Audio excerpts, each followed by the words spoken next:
السلام علیکم ناظرین، آپ دیکھ رہے ہیں ہمارا چینل حسن اپڈیٹس۔ ناظرین، یہودی حضرت یوسف علیہ السلام کی قبر مبارک ڈھونڈنے کے لیے اس قدر وقت، محنت اور پیسہ کیوں خرچ کر رہے ہیں؟ اس کا جواب بہت ہی حیرت انگیز اور حیران کر دینے والا ہے۔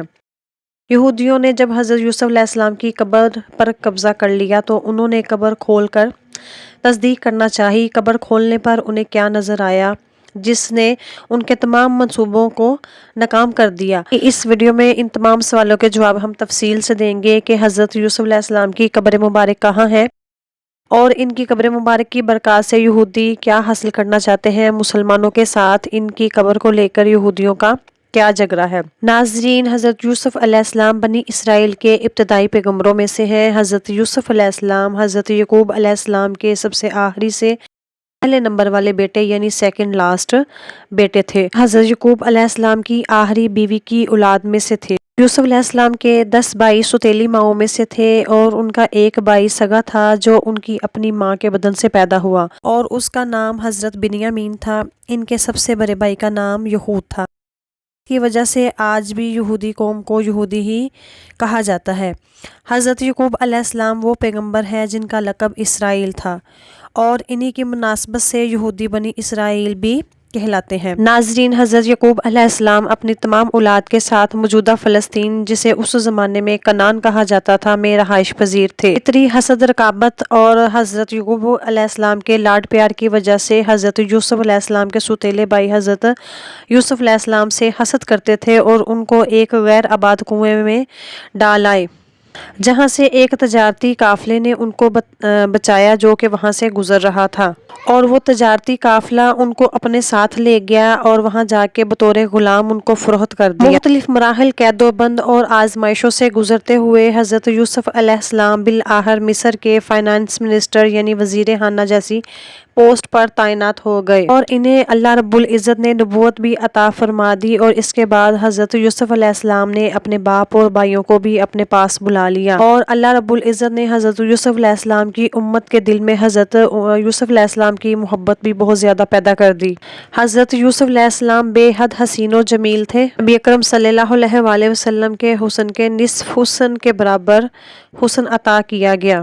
جب حضرت یوسف علیہ السلام کی وفات ہوئی تو وہ موجودہ مصر میں رہائش پذیر تھے۔ علیہ السلام کی تدفین کے حوالے سے ان کے عقیدت مندوں اور امتیوں میں اختلاف پیدا ہو گیا، کیونکہ ہر شخص چاہتا تھا انہیں ان کے علاقے میں دفن کیا جائے تاکہ ان کی برکات سے وہ مستفید ہوتے رہیں۔ بالآخر ایک شخص کی تجویز پر حضرت یوسف علیہ السلام کو دریائے نیل کے درمیان میں ایک سنگ مرمر کے تابوت میں رکھ کر دفن کر دیا گیا کہ ان کی برکات دریائے نیل کے پانی کے سبب پورے مصر میں ہر جگہ پہنچ سکیں۔ جب بنی اسرائیل کے سب سے بڑے پیغمبر حضرت موسیٰ علیہ السلام مبعوث کیے گئے اور انہوں نے بنی اسرائیل کو لے کر مصری فرعونوں کی حکومت سے فرار ہونا چاہا اور سمندر کے کنارے پہنچے، یوسف علیہ السلام نے ان سے ایک وعدہ لیا تھا کہ جب کبھی بنی اسرائیل مصر سے فلسطین واپس جائیں یعنی کنعان جائیں تو ان کے تابوت کو ساتھ لے کر جائیں۔ اس وقت بنی اسرائیل میں سے کوئی شخص بھی نہیں جانتا تھا کہ وہ تابوت کہاں ہے۔ اس دوران کئی زمانے گزر چکے تھے اور لوگ حضرت یوسف علیہ السلام کی قبر کے نشان کو بھول چکے تھے۔ تحقیق کرنے پر معلوم ہوا کہ ایک بڑھیا ہے جو اس کے بارے میں جانتی ہے، تو حضرت موسیٰ علیہ السلام کے سامنے اس بڑھیا نے یہ شرط رکھی کہ اگر اسے جنت میں حضرت موسیٰ علیہ السلام کے ہمسائے کی حیثیت مل جائے گی وہ اس وعدے پہ وہ آپ کو بتا سکتی ہے کہ وہ تابوت کہاں ہے۔ بڑھیا کی یہ بات سن کر پہلے تو حضرت موسیٰ علیہ السلام بہت ناراض ہوئے، پھر اللہ تعالیٰ کے حکم سے انہوں نے یہ وعدہ کر لیا اور اس بڑھیا کی شرط کو مان لیا گیا۔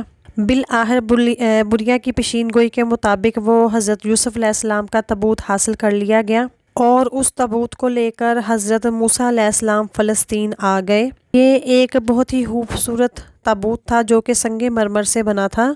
اس کے بعد تاریخ میں اس چیز کا ذکر نہیں ملتا کہ حضرت یوسف علیہ السلام کے اس تابوت کو فلسطین میں کہاں دفن کیا گیا۔ فلسطین میں ایک شہر ہے جس کے نام پر یہودیوں کے درمیان 50 سال تک لڑائی جاری رہی۔ وہ مزار کسی مسلمان کا مزار تھا جس کا نام بھی یوسف تھا اور یہودی یہ سمجھتے تھے کہ وہ حضرت یوسف علیہ السلام کا مزار ہے۔ یہودیوں نے اس شہر پر قبضہ کر لیا اور اس بات کی تسلی کرنے کے لیے کہ یہ مزار واقعی حضرت یوسف علیہ السلام کا مزار ہے تو اس کی کھدائی کرنا چاہیے۔ کھدائی کے دوران نامعلوم جگہ سے ایک خوفناک سانپ نکل آتا تھا جسے یہودی پوری کوشش کے باوجود بھی نہیں مار سکے۔ بالآخر ہار مانتے ہوئے یہودیوں نے اس کام سے ہاتھ کھینچ لیا۔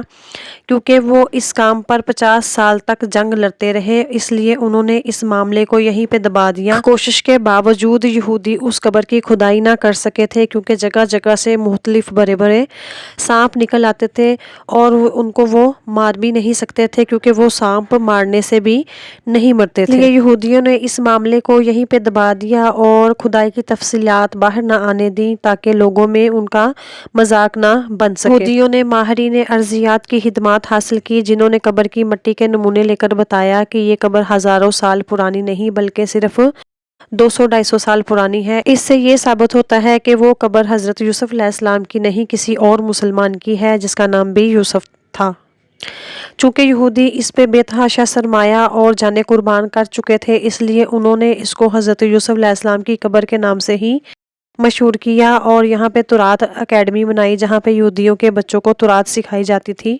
بعد میں انہوں نے اس مزار پر ایک فوجی چوکی بنا دی، کیونکہ ان کا یہ عقیدہ ہے کہ حضرت یوسف علیہ السلام کی قبر کی برکت سے وہ ہر جنگ میں فتح یاب رہیں گے۔ حضرت یوسف علیہ السلام کی قبر کے بارے میں یہودیوں کا یہ عقیدہ ہے کہ دراصل یہودیوں کی یہ کوشش ہے کہ وہ ساری دنیا پر اپنا کنٹرول حاصل کرنا چاہتے ہیں، کیونکہ یہودیوں کا یہ خیال ہے کہ ان کی قبر مبارک جو ہے ان کے لیے برکت کا باعث ہے، اور جب ان کی قبر مبارک ان کے پاس ہوگی، یعنی ان کا تابوت جو ہے حضرت یوسف علیہ السلام کا یہودیوں کے پاس ہوگا، تو وہ ان کے لیے برکت کا باعث ہوگا اور اللہ تعالیٰ انہیں ہر جنگ میں کامیابی عطا فرمائے گا۔ اس لیے وہ تابوت سکینہ کے ساتھ ساتھ حضرت یوسف علیہ السلام کی قبر کو بھی ڈھونڈ رہے ہیں اور ان کی تلاش ابھی تک جاری ہے۔ تابوت سکینہ مختلف ادوار میں یہودیوں کے پاس آتا اور جاتا رہا۔ اس کے بارے میں اللہ رب العزت نے کئی بار یہودیوں کو کہا کہ وہ اس کی حفاظت کریں اور اپنے عقائد کو درست رکھیں، اور انہیں ہر میدان میں فتح اور کامیابی کے باوجود یہودیوں نے کبھی بھی سرکشی کا دامن نہ چھوڑا اور ہر بار اللہ رب العزت کے احکامات کا مذاق اڑاتے رہے۔ تابوت سکینہ کسی جنگ میں یہودیوں سے چھن گیا اور اس کے بعد کسی کو علم نہیں کہ تابوت سکینہ کہاں ہے۔ اللہ تعالیٰ نے اپنے آخری پیغمبر حضرت محمد صلی اللہ علیہ وآلہ وسلم کو جب دنیا میں مبعوث کر دیا، اور ان کے احکامات اور شریعت کی پیروی جو کرے گا اور جو اسلام قبول کرے گا، اس کے لیے دنیا اور آخرت دونوں میں کامیابی ہے۔